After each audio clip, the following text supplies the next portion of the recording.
완벽한 가정의 어머니가 하루아침에 사라진다면 어떨까요?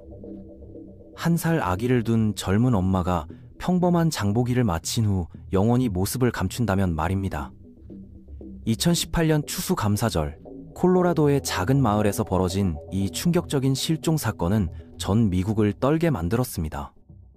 하지만 진실은 상상을 초월할 만큼 끔찍했죠. 오늘은 켈시 베럿의 미스터리한 실종 뒤에 숨겨진 잔혹한 범죄의 실체를 파헤쳐 보겠습니다. 이 사건은 단순한 실종이 아닌 치밀하게 계획된 살인이었기 때문입니다.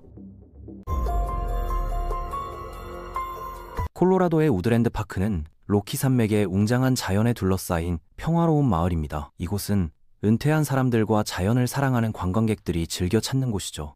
이런 조용한 마을에서 누군가 사라진다는 것은 대개 자연의 위험 때문이라고 생각하기 쉽습니다. 12월 말의 혹독한 추위는 영하 4도까지 떨어지니까요. 하지만 이 사건의 배경에는 자연재해보다 훨씬 무서운 인간의 욕망과 탐욕이 숨어 있었습니다. 평화로운 마을의 겉모습 뒤에 끔찍한 진실이 감춰져 있었던 것입니다. 29세의 켈시 베럿은 워싱턴주 모세스 레이크의 농장에서 자란 당찬 여성이었습니다. 어린 시절부터 트랙터를 몰고 건초를 나르며 자란 그녀의 꿈은 언제나 하늘을 나는 것이었죠. 조종사가 되겠다는 어릴 적 꿈을 이루기 위해 조종사 학교를 졸업하고 콜로라도로 이주했습니다. 펠콘 공군기지와 도스 항공에서 비행 교관으로 일하며 학생들에게 큰 사랑을 받았던 그녀는 매우 차분하고 신중한 성격이었습니다. 동료들은 그녀를 신뢰할 수 있는 전문가이자 따뜻한 인품을 가진 사람으로 기억했습니다. 켈시의 가족들은 그녀가 자신의 꿈을 이룬 것을 무척 자랑스러워했습니다. 농장에서 자란 소녀가 하늘을 나는 조종사가 된 것은 정말 대단한 일이었거든요. 그녀는 항상 가족들과 밀접한 관계를 유지했고, 특히 어머니 셰릴과는 매일 연락을 주고받을 정도로 가까웠습니다. 2016년 27세의 켈시는 온라인 데이팅 사이트에서 운명적인 만남을 가집니다. 콜로라도 플로레센트 출신의 카우보이 패트릭 프레이지였죠. 1986년생인 패트릭은 켈시보다 3살 위였고 35에이커 규모의 목장을 운영하며 생계를 꾸려가고 있었습니다. 목축견 훈련과 말굽 교정이 그의 전문 분야였고 지역에서 꽤 명성을 얻고 있었습니다. 조용하고 성실한 성격으로 알려진 그는 켈시의 시골 출신 배경과 잘 맞아 보였습니다. 두 사람 모두 농장에서 자란 경험이 있어 많은 공통점을 가지고 있었죠. 패트릭의 가족들은 대대로 목축업에 종사해왔습니다. 그의 아버지 역시 목장을 운영했고 패트릭은 어려서부터 말과 소를 돌보며 자랐습니다. 지역 커뮤니티에서는 성실한 청년으로 통했고 이웃들과의 관계도 원만한 편이었습니다. 거리의 장벽에도 불구하고 두 사람의 원거리 연애는 빠르게 발전했습니다. 켈시는 패트릭과 더 가까워지기 위해 콜로라도로 이주하기로 결심했죠. 2017년 초에 임신한 켈시는 그해 10월 딸 케이를 출산했습니다. 하지만 두 사람은 여전히 각자의 집에 살며 거리를 두고 있었습니다. 켈시는 직장과 육아를 병행하느라 힘겨워했고 패트릭은 목장을 떠나기를 꺼려했죠. 이런 상황이 2018년까지 계속됐습니다.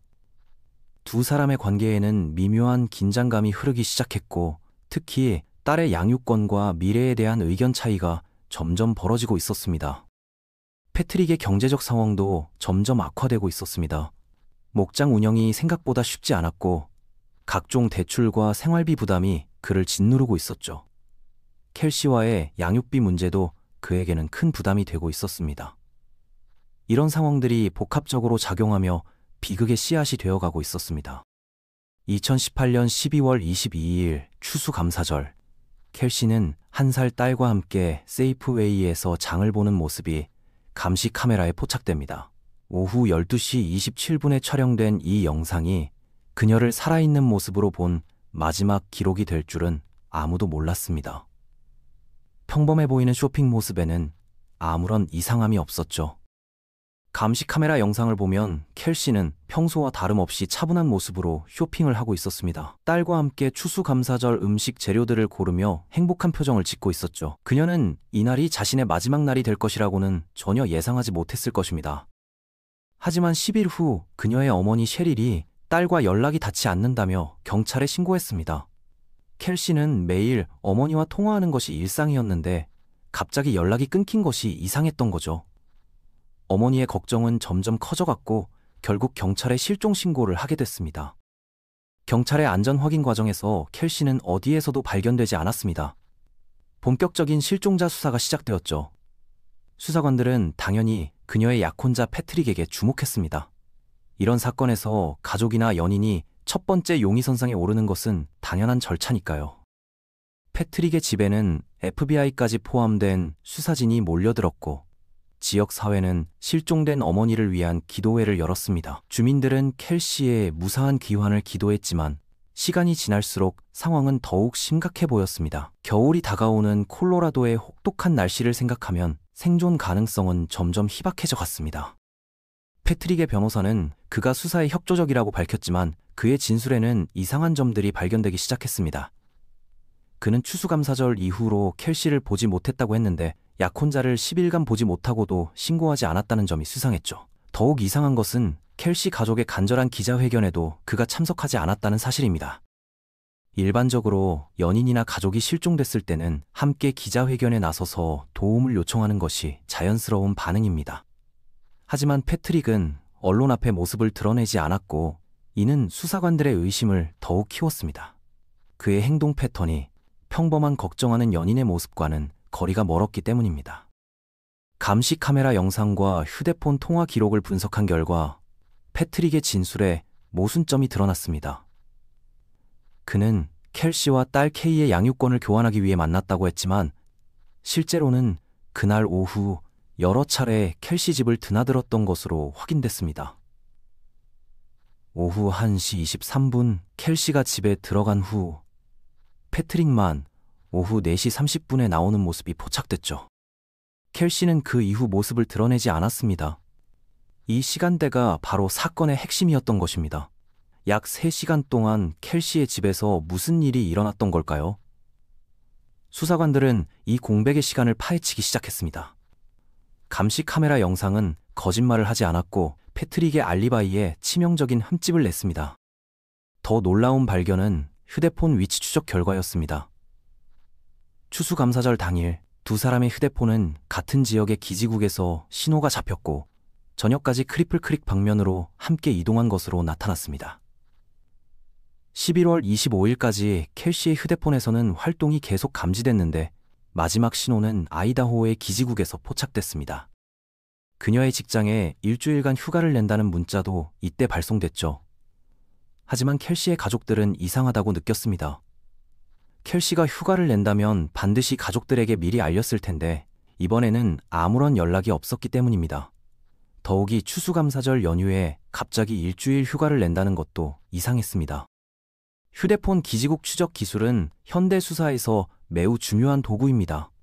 휴대폰이 이동하면서 각 지역의 기지국과 통신하는 기록이 남기 때문에 사용자의 동선을 정확히 파악할 수 있습니다. 이 기술 덕분에 수사관들은 패트릭과 켈시의 마지막 동선을 추적할 수 있었던 것입니다. 켈시의 집을 철저히 수색한 결과 의류와 화장품 등 여행 필수품들이 그대로 남아 있었습니다. 반면 지갑과 운전면허증, 차 열쇠는 사라졌지만 차는 집 앞에 그대로 있었죠. 가족들이 머물면서 발견한 것은 욕실 매트의 실종이었고 법의학팀이 조사한 결과 욕실 곳곳에서 혈흔이 발견됐습니다. DNA 검사 결과 이 혈액은 켈시의 것으로 확인됐습니다. 욕실뿐만 아니라 거실과 주방 곳곳에서도 혈흔 반응이 나왔습니다. 누군가 현장을 청소했지만 완전히 제거하지는 못했던 것입니다. 법의학 기술의 발달로 육안으로는 보이지 않는 미세한 혈흔까지 검출할 수 있게 됐기 때문입니다. 혈흔의 패턴을 분석한 결과 이것은 단순한 사고가 아닌 폭력적인 공격의 흔적임이 명확했습니다. 벽면에 튄 혈흔의 각도와 농도를 보면 상당한 힘으로 가해진 타격의 결과였습니다. 이제 사건의 성격이 완전히 바뀌었습니다. 실종이 아닌 살인사건이었던 것입니다. 이제 사건은 실종이 아닌 살인으로 전환됐고 패트릭이 주요 용의자로 떠올랐습니다. 12월 13일 패트릭의 목장에 수색영장이 집행됐지만 켈시의 시체는 발견되지 않았습니다. 대신 혈액 반응을 보인 표백제와 걸레가 발견됐죠. 더욱 충격적인 것은 12월 12일자 문서였는데 여기에는 패트릭이 없을 경우 딸 케이의 의료 보호자로 지정된 5명의 명단이 있었습니다. 켈시의 이름은 없었죠. 이 문서는 패트릭이 켈시의 죽음을 이미 예상하고 있었다는 결정적인 증거였습니다. 아이의 생모를 의료 보호자 명단에서 제외한다는 것은 정상적인 상황에서는 있을 수 없는 일이기 때문입니다. 이는 계획적 범행임을 시사하는 강력한 물증이었습니다. 목장에서 발견된 표백제와 청소용품들도 의미심장했습니다. 평소 목장 일을 하는 사람이 이런 청소용품을 대량으로 보관할 이유는 없었거든요. 더욱이 혈액 반응을 보인다는 것은 이 용품들이 범행 은폐에 사용됐을 가능성을 강력히 시사했습니다. 수사가 진전되면서 또 다른 인물이 부상합니다. 아이다호 출신의 32세 간호사 크리스털 케니 리였습니다. 트윈폴스에서 태어난 그녀는 고등학교 때 학생회장을 지냈고 2008년 매직밸리 로데오의 여왕으로 선정되기도 했습니다. 말을 무척 사랑했던 그녀는 8년간의 결혼 생활을 끝내고 2018년 여름 이혼했죠. 크리스털은 겉보기에는 평범한 간호사였습니다.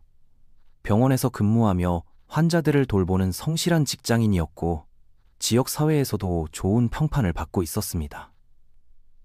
로데오 여왕 출신답게 말에 대한 애정도 깊었고 이것이 패트릭과의 접점이 되었던 것으로 보입니다. 하지만 그녀의 이혼 과정에서 정서적 불안정이 있었던 것 같습니다. FBI의 신문에서 크리스털은 처음에는 패트릭과 단순한 사업적 관계라고 주장했습니다. 말을 보러 목장에 갔을 뿐이고 켈시는 뉴스를 통해서만 알게 됐다고 했죠. 하지만 이것은 거짓말이었습니다. 패트릭과 크리스털은 고등학교 졸업 후 로데오에서 만나 대학 시절 연인 관계였고 2016년에 이 관계를 재개했습니다. 둘 다 다른 사람과 결혼한 상태에서 말이죠. 패트릭은 켈시와 관계를 맺고 있었고 크리스털도 결혼 생활 중이었습니다. 이런 복잡한 삼각관계가 이 비극의 배경이 되었던 것입니다. 크리스털은 패트릭에 대한 오래된 감정을 완전히 정리하지 못했고 이것이 범행 가담의 동기가 되었습니다. 불륜 관계에서 흔히 나타나는 질투와 독점욕이 이 사건의 중요한 요소였습니다. 크리스털은 패트릭이 켈시와의 관계 때문에 자신에게서 멀어지는 것을 참을 수 없었을 것입니다. 특히 켈시가 패트릭의 아이까지 낳은 상황에서 크리스털의 질투심은 극에 달했을 것으로 추정됩니다. 결정적인 제보는 크리스털의 친구 미셸 스타인으로부터 나왔습니다. 미셸은 FBI에 2018년 10월 22일경 크리스털이 충격적인 고백을 했다고 증언했습니다. 패트릭이 크리스털에게 켈시를 죽여달라고 부탁했다는 것이었죠. 켈시 살해 한 달 전의 일이었습니다. 패트릭은 켈시가 딸의 양육권을 빼앗으려 한다며 딸이 위험에 처할 것이라고 주장했다고 합니다. 미셸의 증언은 이 사건이 우발적 범행이 아닌 치밀하게 계획된 살인임을 보여주는 결정적 증거였습니다. 한 달 전부터 살인을 계획하고 공모자를 구했다는 것은 1급 살인의 요건을 충족하는 중요한 사실이었습니다. 또한 패트릭이 양육권을 빌미로 크리스털을 설득했다는 점도 주목할 만합니다. 친구의 증언에 직면한 크리스털은 결국 모든 것을 자백했습니다. 패트릭은 2018년 9월부터 켈시 살해를 계획하기 시작했다고 합니다. 첫 번째 계획은 켈시가 좋아하는 스타벅스 카라멜 마키아토에 수면제를 넣어 독살하는 것이었습니다. 크리스털은 켈시 집 앞까지 갔지만 실행하지 못했죠.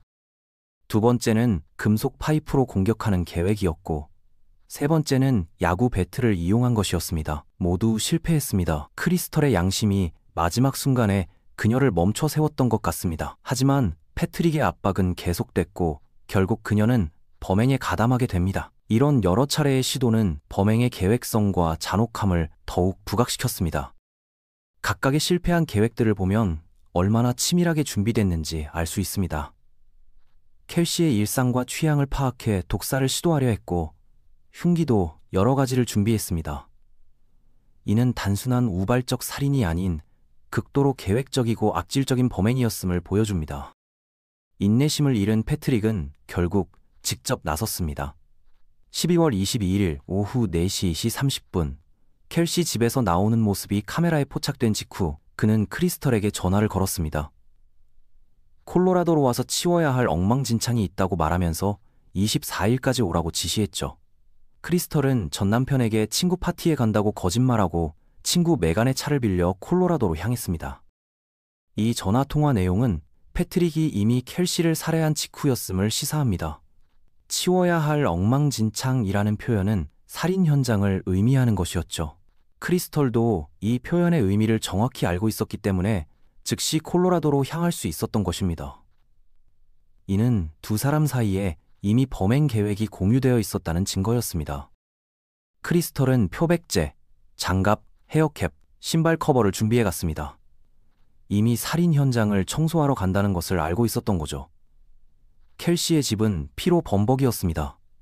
벽과 소파, TV, 주방 테이블 등 모든 표면에 혈흔이 있었고 베개와 아기 장난감 같은 부드러운 소재에도 피가 묻어 있었습니다. 크리스털은 4시간 동안 현장을 청소하며 세척할 수 없는 물건들을 쓰레기 봉지에 담았습니다. 하지만 법의학 기술은 그녀의 청소 작업을 무력화시켰습니다. 아무리 철저히 청소해도 미세한 혈흔은 남을 수밖에 없었고 현대의 과학수사 기법으로는 이런 흔적들을 모두 찾아낼 수 있었기 때문입니다. 현장의 참혹함은 상상을 초월했습니다. 1살 아기의 장난감에까지 피가 튀었다는 것은 아이가 바로 근처에 있는 상황에서 극도로 잔인한 폭력이 행해졌음을 의미합니다. 이런 상황을 4시간 동안 청소했다는 것만으로도 크리스털의 정신적 충격은 상당했을 것입니다. 패트릭은 켈시를 어떻게 죽였을까요?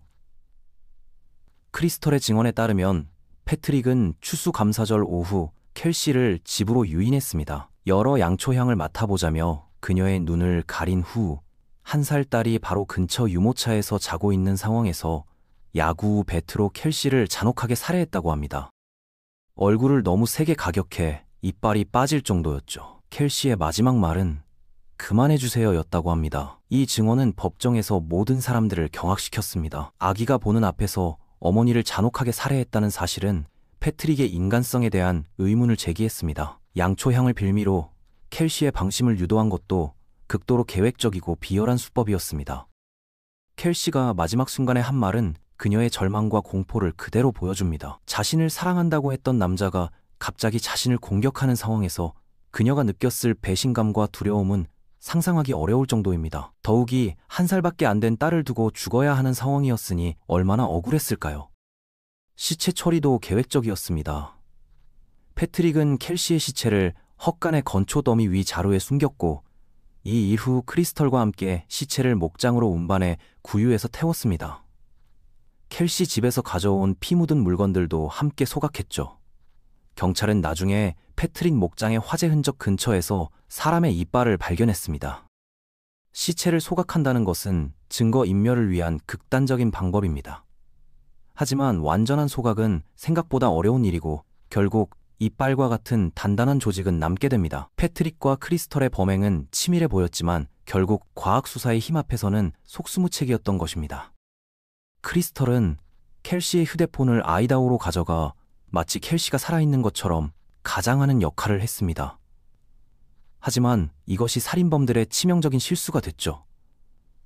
콜로라도에서 아이다호까지의 휴대폰 기지국 신호 추적이 두 사람을 범죄와 직결시켰습니다. 현대의 디지털 기술은 범죄자들이 생각하는 것보다 훨씬 정교하고 강력합니다.